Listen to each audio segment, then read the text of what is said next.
Okay, and here's the one other message before you overcome this addiction is, look, it's not your fault. And this is really helpful. Don't feel guilty if you're addicted to unhealthy foods. It's not your fault.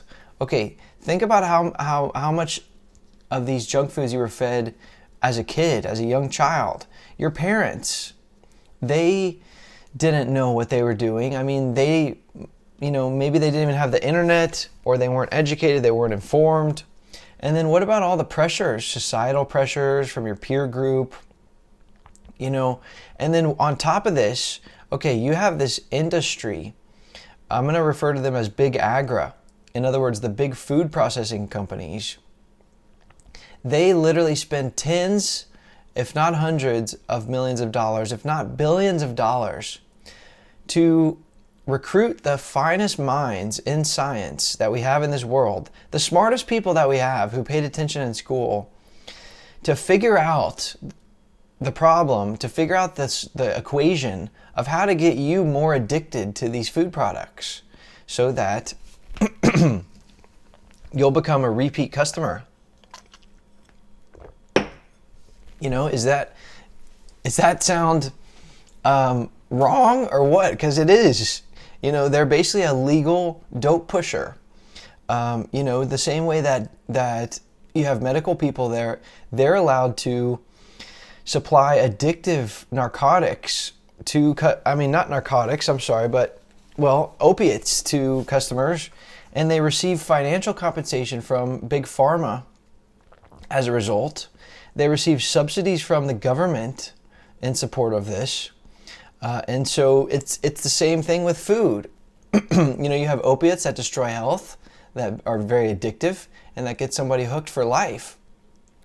And then you have this system that supports that. Well, you have Big Agra, and the food is the dope in this case, and they want you hooked so that you'll basically return over and over and over again.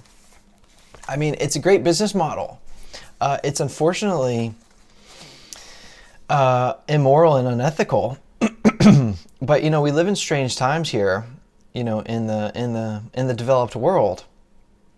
And you look around in America and you see, in most other developed countries, I mean, you have the majority of adults that are overweight. You see chronic health issues exploding, and we're seeing quantum leaps in all these health problems that are happening.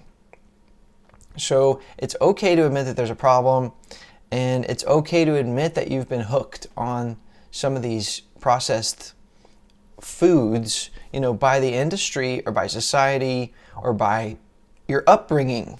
Okay, so let it go. It's not your fault. And now that you understand this, let's move forwards. Okay, forgive your parents for whatever they fed you.